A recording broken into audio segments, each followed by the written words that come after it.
भाई साहब, मैं तो बस यही चाहती हूँ कि आप दोनों अपने बीच के सारे मनमुटाव भूलकर पहले की तरह अच्छे दोस्त बन जाएं। नहीं भाभी, ऐसा नहीं हो सकता। इसने जो मेरे साथ किया है ना, मैं इसे कभी माफ नहीं करूंगा। किशोर, मुझे मालूम था, इसीलिए मैं माफी मांगने तेरे घर आया हूं। मुझे पता था कि तू आसानी से माफ नहीं करेगा, इसीलिए मैं मेरे साथ रीना को भी लेके आया हूं। मेरा नहीं तो कम से कम इसका तो मान रख ले।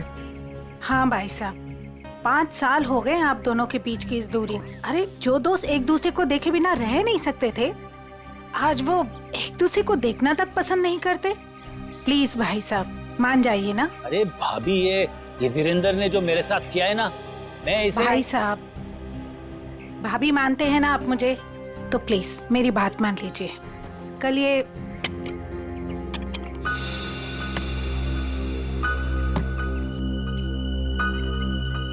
ठीक है, तो अंदर जाओ, हम लोग कुछ बातें कर रहे हैं। जी सर। हाँ भाभी, आप क्या कह रही थी? मैं कह रही थी भाई साहब, हमने अपने गांव की पुश्तैनी हवेली बेच दी है और कल ये ना पैसे लेने गांव जा रहे थे, तो मैं चाहती थी कि आप भी इनके साथ जाएं। किशोर, 5 करोड़ रुपए लेके आने हैं सिलवासा से। अगर तुम साथ में रहोगे तो हिम्मत रहेगी। क्यों भाई, रीना भाभी तुम्हारे साथ नहीं जा रही है? किसी पे भरोसा नहीं है।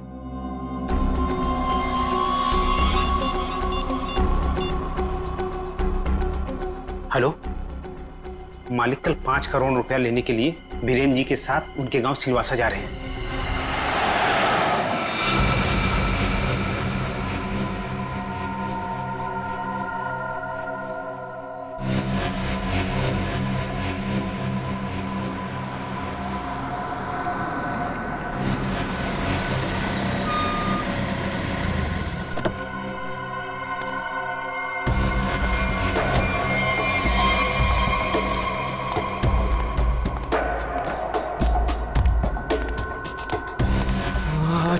अच्छा वो तुम आगे माल लाए हो? पहले मेरे पुराने पैसे दे दे, उसके बाद ही तुझे माल मिलेगा। बाद में नहीं, प्लीज देखो, प्लीज मुझे अभी माल दे दो। अगर पैसे वापस नहीं दिए ना तो मैं तुझे छोड़ूंगा नहीं। देखो तुम परेशान क्यों हो रहे हो? मैंने कहा ना तुम्हारे पैसे दे दूंगा, लेकिन अभी के लिए माल दे दो प्लीज। ओए, परेशान मैं नहीं, तेरे घर वाले होंगे। अगर मुझे 24 घंटे के अंदर पूरे के पूरे पैसे नहीं मिले, मैंने कहा ना 24 घंटे के अंदर तुम्हें पैसे दे दूंगा, लेकिन प्लीज इस वक्त मुझे बहुत जरूरत है उनकी। प्लीज माल दे दो। पैसे 24 घंटे के बाद तो माल भी 24 घंटे के बाद। देखो प्लीज ऐसा मत करो, प्लीज मुझे माल दे दो प्लीज, मैं पैसे दे दूंगा। मैंने कहा ना मैं दे दूंगा। सुनो प्लीज माल दे दो। मैंने कहा ना मैं तुम्हारे पैसे दे दूंगा, मैं वादा करता हूँ मैं दे दूंगा पैसे। प्लीज माल दे दो वरना मैं मर जाऊंगा। प्लीज सुनो, देखो जाओ मत प्लीज माल दे दो, अभी के लिए दे दो, मैं पैसे दे दूंगा। प्लीज माल दे दो वरना मैं मर जाऊंगा। प्लीज माल दे दो। रौनक,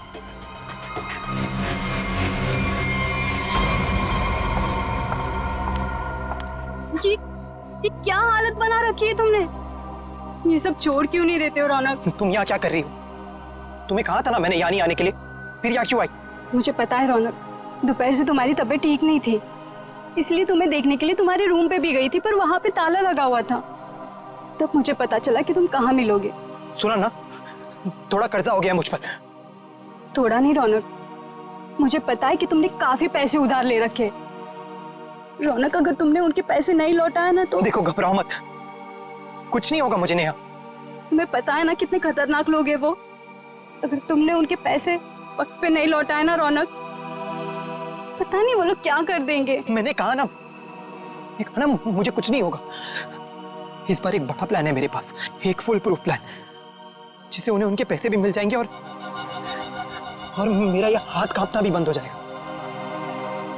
मुझे कुछ नहीं पता रौनक, मुझे तुम्हारी बहुत फिक्र हो रही है। देखो तुम घबराओ मत, मुझे कुछ नहीं होगा। बस मुझे कहीं से भी माल लाके दे दो, वरना मैं मर जाऊंगा। मैं सच में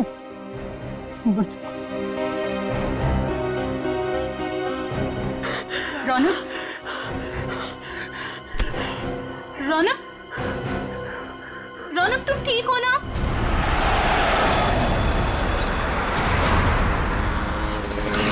किशोर, तूने मुझे माफ तो कर दिया ना भाई?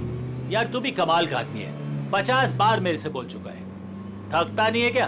क्या है किशोर कि जब तू नाराज हो गया था ना और मिलना जुलना छोड़ दिया था ना, तब मुझे एहसास हुआ कि दोस्ती की क्या कीमत होती है। और किशोर, अब ये दोस्ती मैं खोना नहीं चाहता हूँ। एक बात बताऊं, एक रास्ता है ये दोस्ती को और मजबूत बनाने का। कौन सा? ये जो 5 करोड़ रुपए है ना, ये मैं ले लेता हूँ। क्या? अरे तू नहीं देगा तो भी मैं ले लूंगा, जबरदस्ती। किशोर, ये पैसे देकर तेरी नीयत बदल गई? अरे ये कौन पड़ा है रास्ते में? लगता है कोई घायल पड़ा हुआ है। अरे हाँ यार। मैं रोकता हूं।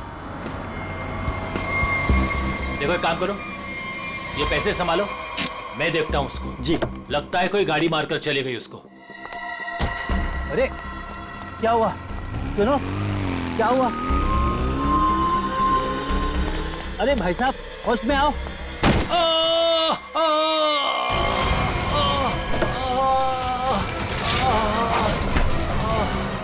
छोड़ छोड़ छोड़ मुझे, बचाओ, छोड़, चोर, बचाओ, बचाओ।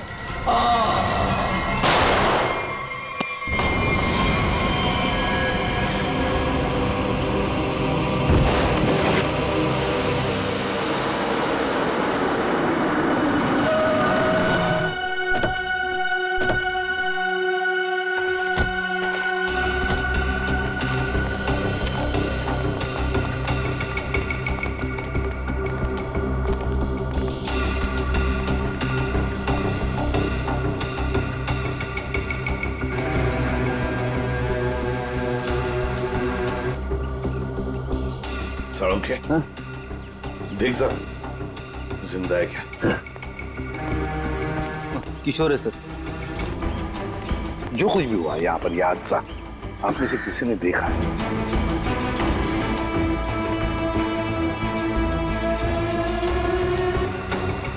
बॉस, पॉइंट ब्लैंक रेंज से गोली मारी गई है। गन पाउडर लगा हुआ अभी भी घाव पर। हाँ।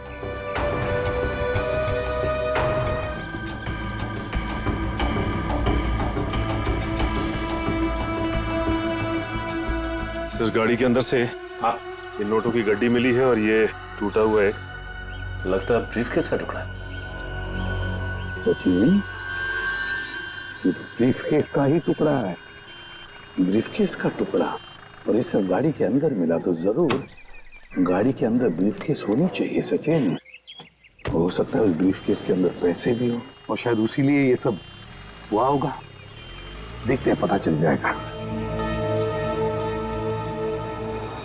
वो क्या है? मैंने किशोर जी को अस्पताल भिजवा दिया है। ठीक है।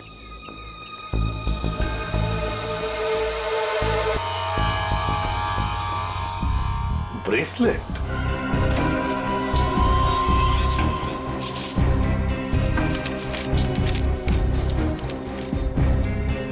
सर, हाँ, ये गाड़ी किसी वीरेंद्र नाम के आगे है।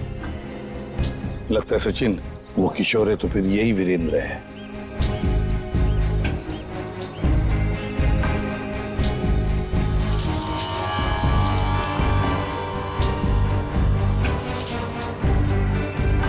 Gun sir. आप रेडी? ये गन मिली है। गन देखे जरा।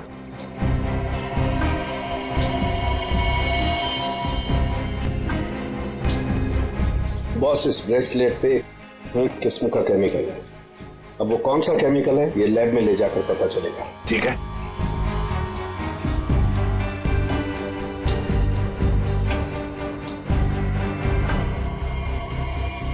सर, इस गन पे खून लगा हुआ है। लगता है इसी गन के बट से किशोर जी पर वार किया गया था।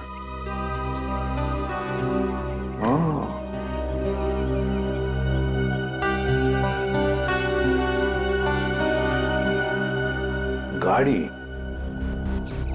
2 लोग, किशोर और वीरेंद्र। वीरेंद्र की लाश क्या क्या हुआ होगा यहाँ पर, देखते हैं।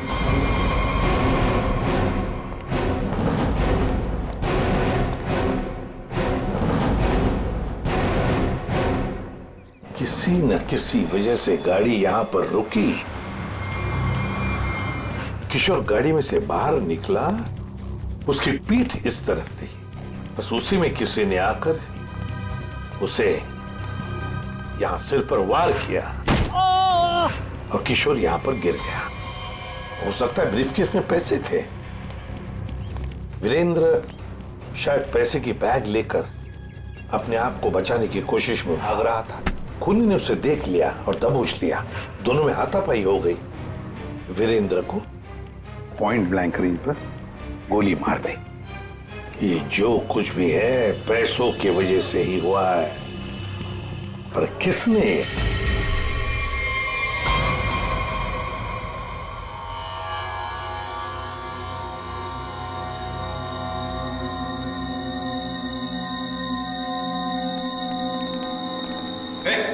क्या कर रहा था उनके? क्या हो? जो तुम समझ रहे हो नहीं कर रहा हूं बस। ये खाली ग्लूकोज पाउडर है। Glucose powder? अच्छा, फिर? और ये देखो, इस ब्रेसलेट पर ये जो निशान है ना, हाँ, ये स्क्रैचेस नहीं है। तो फिर क्या है? एक खास किस्म के निशान है बॉस। खूनी रोज इस पर नशीली दवाई रख करके नशा करता था, और क्योंकि ये दवाई इस पर रोज रखी जाती थी, ये निशान उस दवाई के हैं। खूनी? हाँ, खूनी। क्योंकि वीरेंद्र और किशोर को नशे की आदत नहीं है। पर कैसा ड्रग है ये सालों के? ये कुछ अलग तरीके की ड्रग है बॉस। इसमें जो पेन किलर्स हैं, जो बुखार की दवाइयां, उनके केमिकल्स मिले हुए हैं। लेकिन इसमें एक फर्क है। कैसा फर्क? फर्क ये है बॉस कि जो दवाइयां एक्सपायर हो चुकी हैं, जिन्हें नष्ट करने के लिए अस्पताल में अलग रख दिया जाता है, ये नशीली दवाई उन्हें रीजेनरेट करके बनाई गई है। सचिन, इस राका खबरी को काम पे लगा। उसे कहो पता लगा है क्या ये। बहुत ही सस्ता और अच्छा माल है। लंबे टाइम तक नशा रहता है साहब उसका। जो एक बार लेकर जाता है जो बार बार इसी को मांगता है। और ऐसे ड्रग्स का इस्तेमाल किस तरह के लोग करते हैं? टेंशन तो दुनिया में सभी को है, तो हर तरह के लोग इसे इस्तेमाल करते हैं। लेकिन साहब, सस्ता होने की वजह से एक कॉलेज के लड़के लोग इसको बहुत ज्यादा इस्तेमाल करते हैं। ये ब्रेसलेट देख, अच्छी तरह से देख। देखा है इसे कभी किसी के हाथ पर? कोई आया था तुम्हारे पास खरीदने के लिए और कुछ काम के लिए? नहीं साहब, अबुल इसको नहीं पहचानता, अबुल ने नहीं देगा। लेकिन साहब, मैं आपके पैर पकड़ता है, छोड़ दीजिए। अभी से सारा धंधा बंद कर दे अबुल, प्लीज साहब।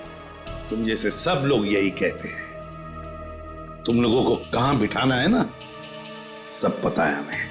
नहीं साहब प्लीज मैं आपके पैर पकड़ता है साहब। चुप! पैर पकड़ता है? सचिन, एक बात पक्की है, ये जो कुछ भी हुआ है पैसों के लिए ही हुआ है। और जिसने भी किया है ना, वो वीरेंद्र के करीब का है। वीरेंद्र के करीब का। जो कुछ भी हुआ उसका बहुत दुख है हमें। जिसने भी ये किया है ना, उसे हम जल्द से जल्द पकड़ने की कोशिश कर रहे हैं। वैसे आ कहां से रहे थे किशोर और वीरेंद्र? सर, दोनों हमारे गांव गए थे, सिलवासा। पुश्तैनी हवेली बेची थी हमने, उसी के पैसे लेने गए थे। पुश्तैनी हवेली बेचने के लिए? कितने पैसे? 5 करोड़ रुपए। 5 करोड़ रुपए? इतना सारा पैसा कैसे? मतलब रोकड़ लेकर आ रहे थे? मेरा मतलब है कैश में लेकर आ रहे? आप क्यों नहीं गई उनके साथ? दरअसल वीरेंद्र और किशोर भाई साहब बहुत ही पुराने दोस्त थे, लेकिन बिजनेस की वजह से उन दोनों में मनमुटाव हो गया था।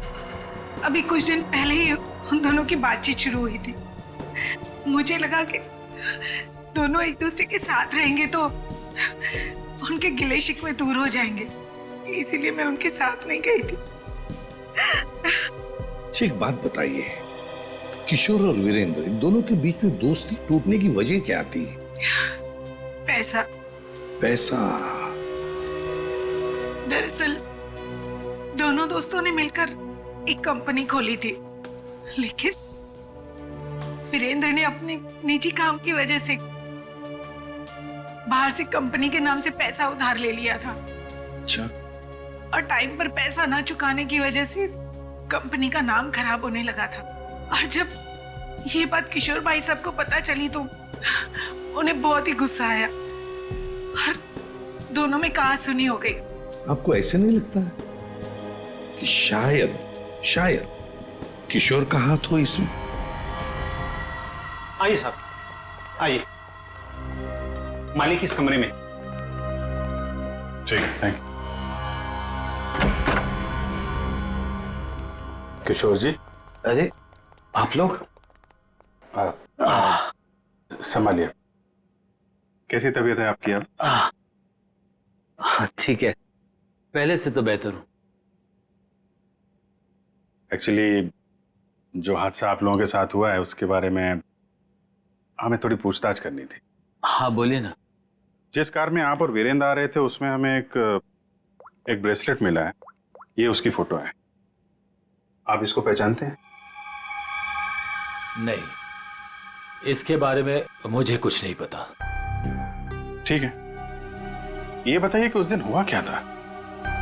भाई हुआ ये कि हम लोग वीरेंद्र के 5 करोड़ रुपए सिलवासा से लेकर मुंबई आ रहे थे। जब हम लोग बंबई के पास आए तो अरे ये कौन पड़ा है रास्ते में? लगता है कोई घायल पड़ा हुआ है। देखो एक काम करो, ये पैसे संभालो, मैं देखता हूँ उसको। जी। लगता है कोई गाड़ी मारकर चली गई उसको। अरे ये क्या हुआ? सुनो, क्या हुआ? अरे सुनो, होश में आओ। उसके बाद मैं बेहोश हो गया और उसके बाद मुझे कुछ याद नहीं। आप लोग पैसे लेके आने वाले हैं, ये बात आप दोनों के अलावा और किस किस को पता थी? वीरेंद्र की वाइफ रीमा, बस, और किसी? कोई और किसी को जानकारी थी? याद कीजिए, जब आप लोग बात कर रहे हो तो शायद उस समय कोई आया गया हो।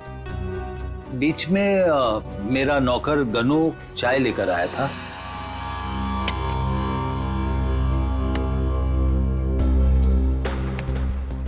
ठीक है, तुम अंदर जाओ, हम लोग कुछ बातें कर रहे हैं। जी साहब। मैंने उसे तुरंत कह दिया था कि वहां से चला जाए और वो चला गया। शायद उसने आपकी बात सुन ली हो तो सकता है, लेकिन गनू काफी भरोसे वाला आदमी है।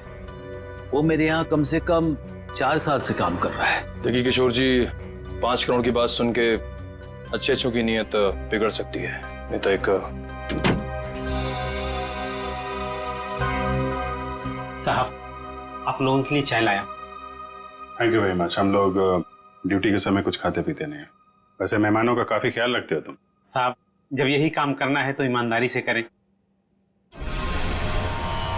वैसे ये घड़ी भी बहुत अच्छी पहनी है तुमने। जी साहब। मालिक, बाजार से कुछ सामान लाना है, लेके आऊं? हाँ जाओ, लेकिन जल्दी आ जाना। ठीक है।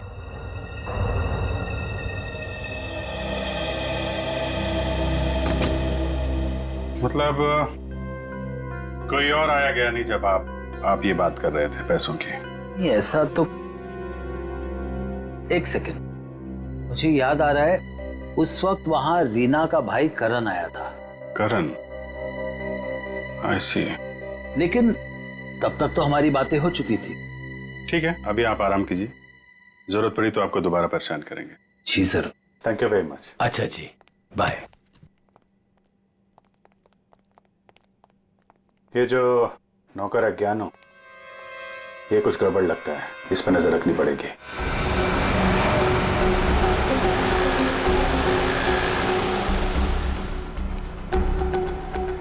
भाई साहब, मोबाइल दिखाना। बोलिए सर। अच्छा हो महंगा हो। ये कितने का है? ये आ गया 45,000 का। अच्छा अच्छा, ठीक है ठीक है।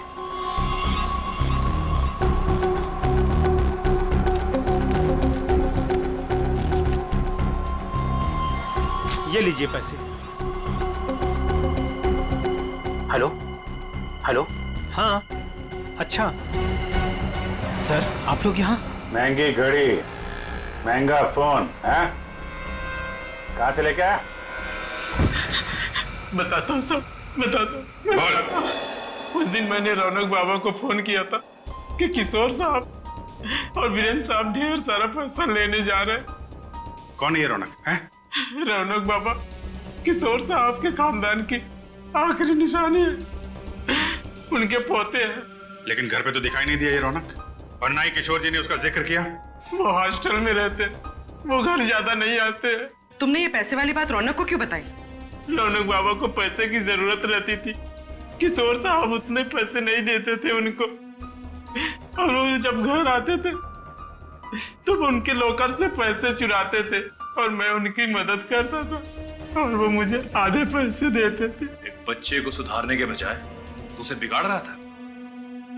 जैसे ही उस दिन मैंने पैसे की बात सुनी, मैंने रौनक बाबा को फोन कर दिया।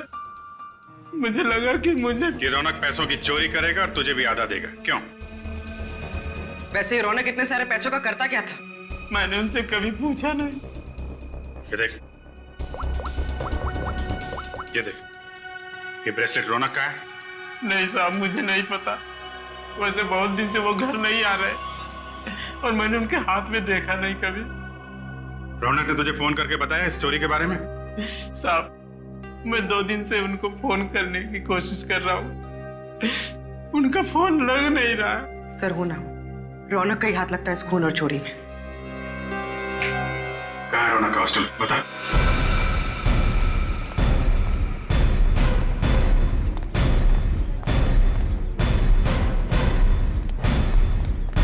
एक्सक्यूज मी, ये रौनक का रूम नंबर क्या है? रौनक रूम नंबर 31 में रहता है, आगे से राइट, तीसरा रूम। जरा देखो जाके। तुम जानती हो उसे?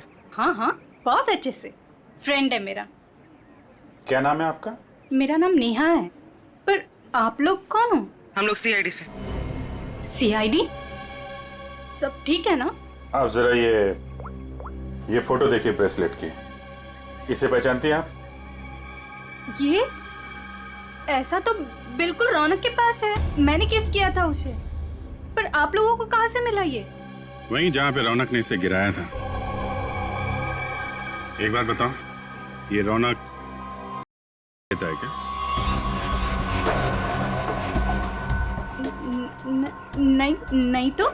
सच सच बताओ निया। हाँ सर, वैसे रौनक दिल का बहुत ही अच्छा लड़का है। पता नहीं उसे ये बुरी लत कहाँ से लग गई, और उस चक्कर में तो। किस चक्कर में? क्या किया उसने? सर उसने कुछ किया नहीं है सर। एक्चुअली रौनक ने किसी से बहुत सारे पैसे उधार ले रखे हैं। सर मतलब हमारा शक सही निकला, रौनक ने उधार चुकाने के लिए चोरी और खून किया। चोरी? खून? ये सब क्या कह रहे हैं आप लोग? जो तुम सुन रही हो, रौनक ने एक आदमी का खून करके उसके 5 करोड़ लूट लिए। ओह माय गॉड, इसका मतलब उस रात रौनक इन पैसों के बारे में बात कर रहा था। क्या बात कर रहा था? किससे बात कर रहा था? सर एक्चुअली परसों रात एक बहुत ही खतरनाक सा आदमी रौनक से मिलने आया था। प्लीज देखो, प्लीज मुझे अभी माल दे दो प्लीज। अगर 24 घंटे के अंदर मुझे मेरे पैसे नहीं मिले तो तू सीधा ऊपर जाएगा। देखो तुम परेशान क्यों हो रहे हो? मैंने कहा ना तुम्हारे पैसे दे दूंगा, लेकिन अभी के लिए माल दे दो प्लीज। और उसने रौनक को 24 घंटे की मोहलत दी थी पैसे चुकाने के लिए।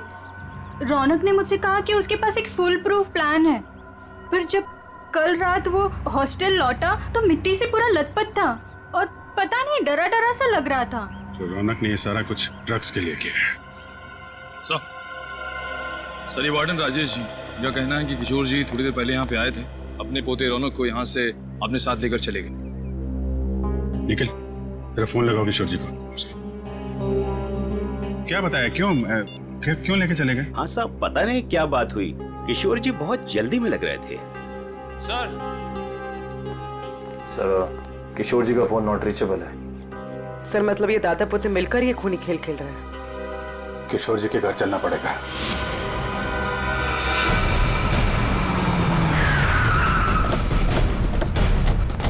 गाड़ी है किशोर जी की, दोनों अंदर ही होंगे। सर यहाँ से भी भागने की तैयारी कर रहे होंगे। दरवाजा खुला है, सावधान रहना।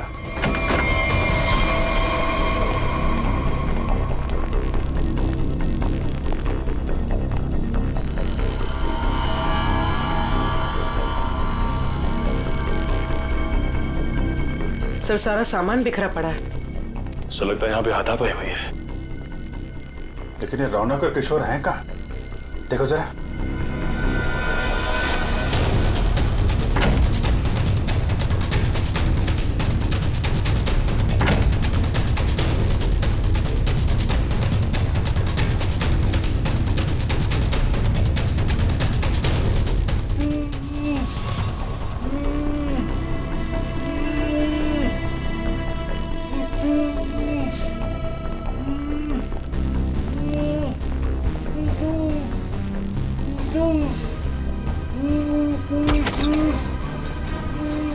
अरे किशोर जी, एक मिनट। आइए उठिए, इनको ले चलो। उठिए, उठा, पानी उठिए उठिए उठिए।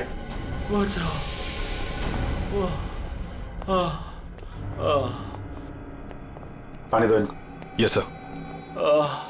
पानी बैठिए।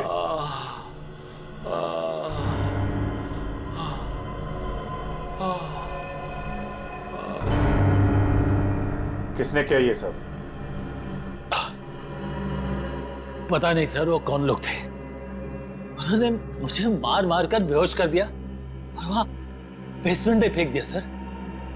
आपका पोता रौनक कहाँ है जिसने वीरेंद्र का खून किया है? सर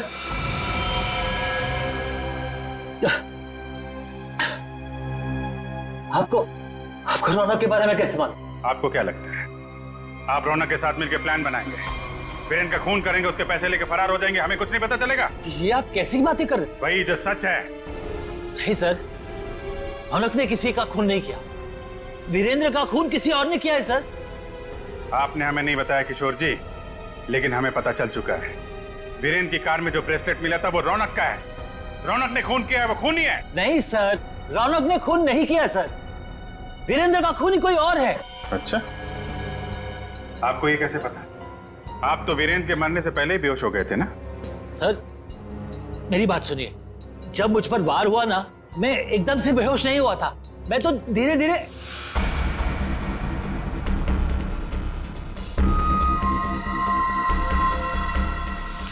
गन वीरेंद्र के पास गिर गई और रौनक वो पैसे लेकर भाग गया।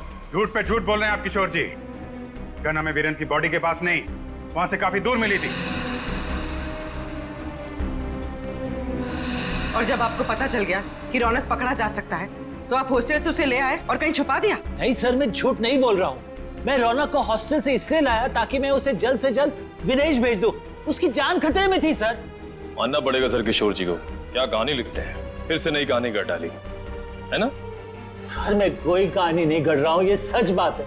जिन लोगों ने मुझे मार मार कर बेसमेंट में फेंक दिया बेहोश करके, वही लोग मेरे पोते को अगवा करके लेके गए थे। मुझे लगता है सर वीरेंद्र का खून भी उन्होंने ही किया है। हाँ सर, सच्ची।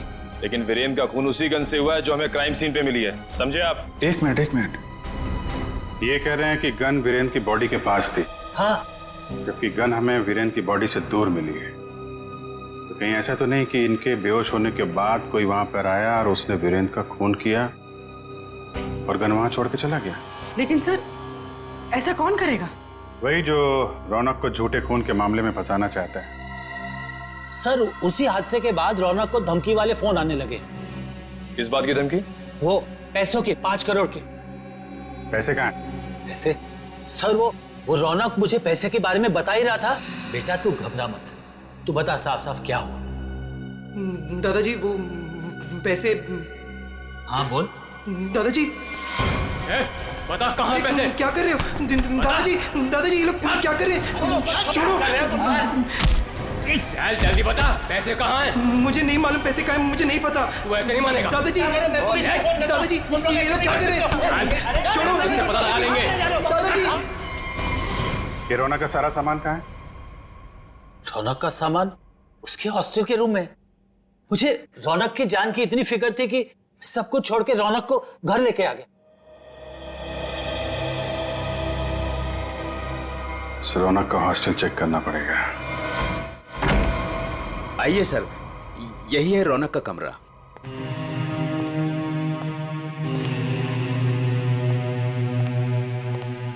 चेक करो पूरा कमरा।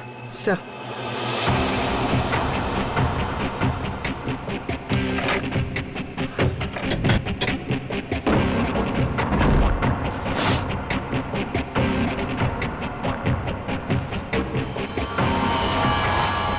सर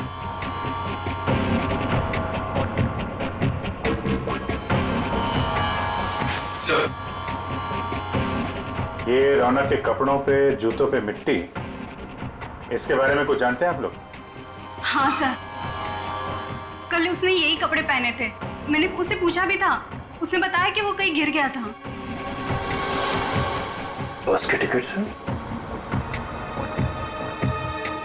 जनक नगर? ये बस स्टॉप तो वहीं पे है, जंगल के पास, जहां पे वीरेंद्र का खून हुआ था। कहीं सारे पैसे उसने उस जंगल में तो नहीं छुपा दिया?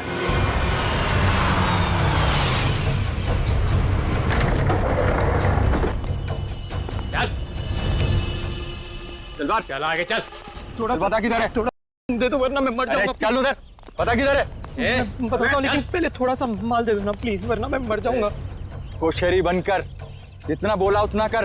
पहले पैसे निकाल, उसके बाद माल मिलेगा। हाँ तुम्हें पैसे मिल जाएंगे, प्लीज थोड़ा सा माल दे दो प्लीज। अबे एक बार बोला तो समझ में नहीं आता है क्या? जब तक पैसे नहीं देता है ना, तब तक पैकेट को छूने भी नहीं दूंगा। अब जल्दी से बता पैसे किधर है, वरना ये पैकेट तुझे कभी नहीं मिलेगा और तू ऐसे तड़प तड़प के मर जाएगा। नहीं, उस तरफ। उधर है? हाँ, उस तरफ। चल फिर, चल जल्दी।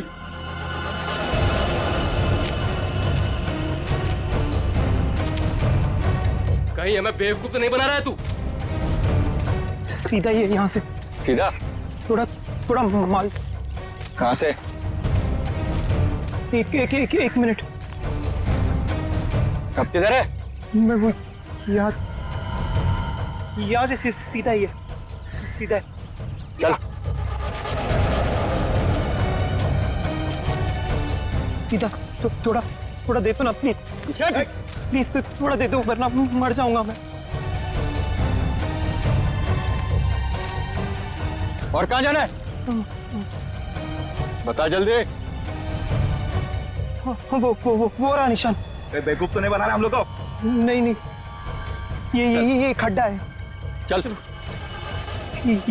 ये खड्डा है, यहाँ पे मैंने बैग दफना है। प्लीज मुझे थोड़ा सा माल बंद कर, पहले बैग निकाल। थोड़ा सा माल दे दो ना, यहाँ तक तो ले। बेवकूफ समझ के रखा है क्या? पहले पैसे निकाल, बाद में माल मिलेगा। चल जल्दी कर। ठीक है। चल निकाल। तो मैं जल्दी कर। चल जल्दी कर। थोड़ा बैग निकाल।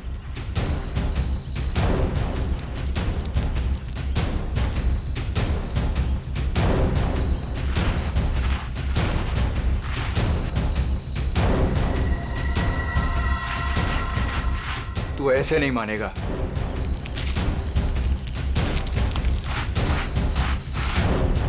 देख, जितना टाइम लगाएगा ना, उतना ही माल गिरता जाएगा जमीन पर।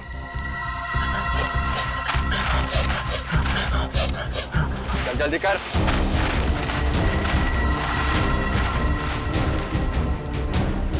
खत्म हो रहा है, जल्दी कर। चल, फेंक दूंगा सारा। लगता है हमारे अलावा कोई और भी आया है इस जंगल में। तू कर जल्दी कर। तेरे जल्दी कर।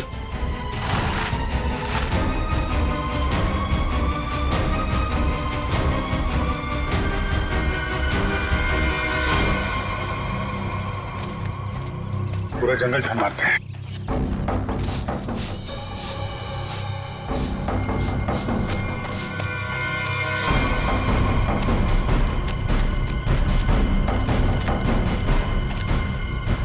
वो देखो।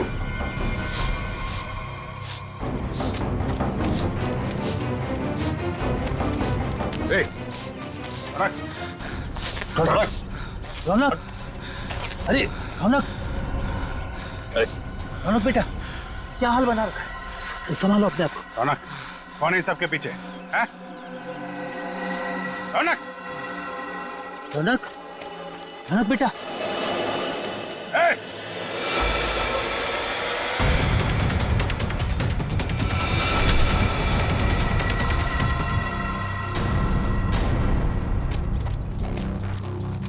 कौन है तू? हैं? जो कर रहा है ये सब? ओए, उड़ दो उसे, वरना मैं इन दोनों को मार दूंगा। इन दोनों में से किसी को खरोच भी आई ना, तेरा ये आदमी तो गया। ठीक है, मार देना उसे। मेरे पास और भी लोग हैं।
घूंघट निकाल, चल।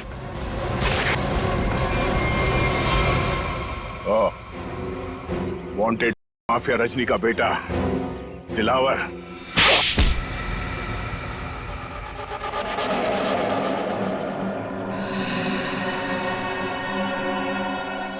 क्यों किया तूने ये सब? बता दो, मुझे पता चल गया था कि वीरेंद्र अपनी पुश्तैनी हवेली बेचने वाला है सर। तभी मैंने पैसे लूटने की प्लानिंग कर ली थी सर। इसीलिए सर वो मैं रीना को घर में उल्लू बनाता रहा सर, उसका भाई बनकर। और वीरेंद्र के पीछे मैंने अपने लोग लगा लिए थे। वो मुझे पल पल की जानकारी दे रहे थे सर। तो तुम्हें पता चल गया था कि वीरेंद्र पैसे लेके जा रहा है? हाँ सर, वो प्रॉपर्टी खरीदने वाले के चचेरे भाई को मैंने खरीद लिया था सर, तो उसी ने मुझे ये खबर दी सर। और तुमसे पहले रौनक वहां पर पहुंच गया और वीरेंद्र से पैसे का बैग छीन कर भाग गया वहां से। सर मैं जब वहां पहुंचा तो मैंने देखा कि वीरेंद्र रोड पे पड़ा हुआ था और उसे होश आ रहा था। अरे अरे, मैं तो ठीक हूँ, मैं बच गया, मैं बच गया। लेकिन अब नहीं बचोगे। उसने मुझे पहचान लिया था, इसलिए मैंने मजबूरी में सर, मजबूरी में उसे मारना पड़ा सर। मैं मारना नहीं चाहता था सर, मजबूरी में मारना पड़ा सर। तुमने वीरेंद्र के पास पड़ी रौनक की गन से वीरेंद्र को गोली मार दी और उसके बाद गन दूर फेंक कर निकल गए ताकि वीरेंद्र का खून का इल्जाम रौनक पे आ जाए। हाँ सर, वो मैंने बाद में सोचा कि मैं रौनक को डरा धमका के उससे पैसे छीन लूंगा सर, पर मुझे नहीं पता था ये सब हो जाएगा सर। पैसों के लिए तुमने ये सब किया, पर मिला क्या? किस्मत खराब थी तुम्हारी कि हम लोग बीच में आ गए। नहीं सर, मेरी तकदीर खराब नहीं हो सकती, मेरी तकदीर खराब नहीं हो सकती सर। जब तक मेरी माँ आपकी गिरफ्त में नहीं है ना, मेरी तकदीर खराब नहीं हो सकती। तुम्हें पकड़ लिया ना, माँ भी पकड़ी जाएगी। बहुत याद आ रही है तुम्हें माँ की। बहुत जल्द माँ बेटे का मिलन जेल की सलाखों के पीछे होगा।